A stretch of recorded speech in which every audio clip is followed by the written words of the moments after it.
knows what he's doing. I'm sure he's got his own opinions on the UFC, but our relationship with Ian is not about upsetting that relationship or trying to look at his contract and all that kind of stuff. We're working on the commercial side with him. We want to continue to raise his profile, because I think the UFC do an amazing job around the events, but they don't really drive the profile and the promotion of fighters away from the octagon. I actually think if you take away the kind of, I don't know, beef, if you want to call it, between me and Dana, I think we're doing a great job for them. I mean, look at Tom. I think Tom's one of the most talked about fighters in the UFC.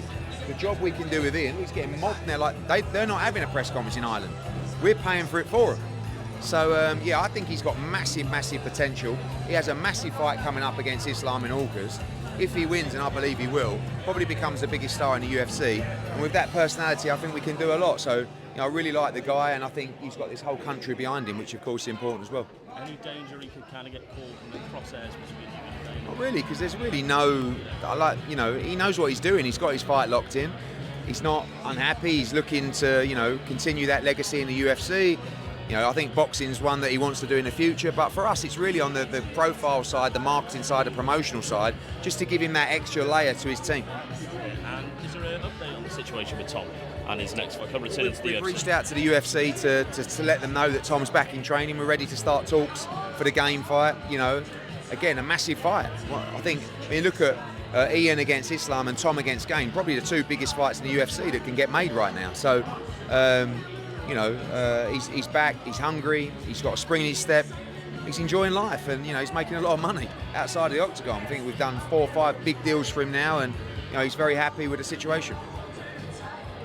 Eddie, obviously on the undercard at Kit Taylor fight, you've got Dave Allen, Thomas Carter. I mean, I know this is a fight that you pushed for initially. I think Dave said no. So what about this fight makes it? What is it about this fight? Because we want, obviously, Irish fighters to get big opportunities on the card. I mean, you've got that, you know, Paddy Donovan against Tyrone McKenna. I love the fight between Taylor Bevan and Emmett Brennan. And I just think that, you know, when you look at heavyweight boxing, it's always a big draw. And of these people that have bought tickets, over 95% of them have never been to a boxing event before. And the heavyweight boxing just, you know, resonates with people. So Carty lives very close to Croke Park. Dave Allen's looking for a big fight. He's built a big profile for himself in the UK.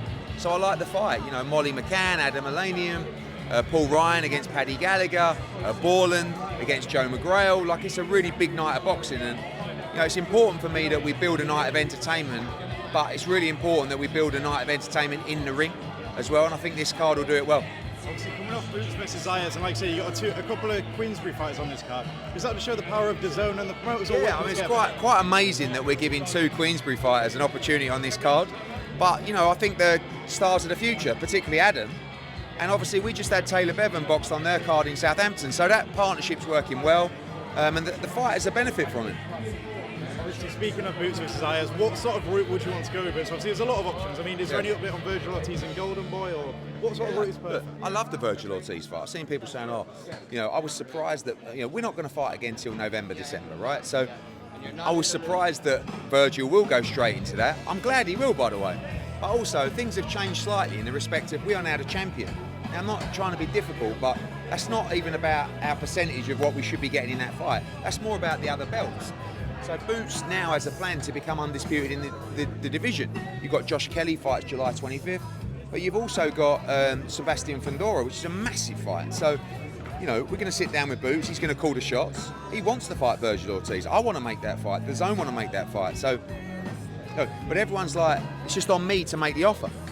You know, it's like, well, you know, why aren't you fight? Well, you can make an offer if you want. You've got this incredible offer for Boots, who's now a pound-for-pound top 10, who's now the number 1 in the 154-pound division. So, you know, we'll have those conversations, and we'll see what Boots wants to do, because he's earned that right. After the Boots fight, I mean, you could see the excitement in your eyes. Yeah. And in the moment, it might have been heat at the moment, you said you're not going to these supposed peace talks. I mean, is there any update on that with the conversation with Turkey? I'm getting on a plane in about 45 minutes to go and see Turkey and Nick Khan, who's Dana's boss, to see, you know, how those conversations are going to go. So, again, like, there's a lot to discuss, and I don't know, I'm giving, obviously Turkey's our friend, he's our partner. I'm not going to say no to the meeting, but right now I don't see the need for peace, if you like. There's nothing personal, it's all very competitive.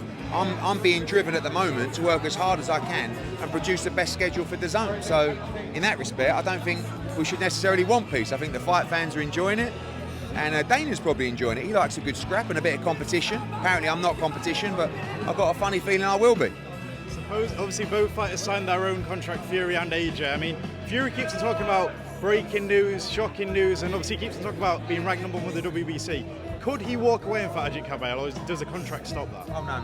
He's going to fight a very easy fight that will be announced, I think, today or tomorrow. So obviously the fight with AJ's locked in, but they've got to win. So AJ needs to beat Prenga July 25th, but ultimately Fury's got to beat whoever he beats. But he's going to have something very casual, and then we can get it on, the fight that everyone wants. Eddie, Ian Garry said he signed a Matchroom Talent Agency to bring the most amount of attention to his name as possible before this big fight.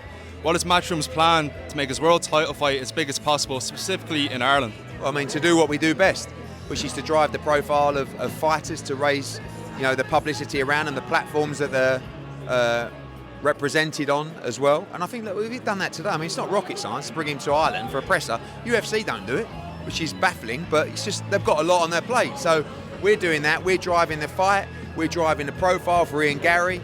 And obviously the success in the octagon will marry up to make him one of the biggest stars in the sport.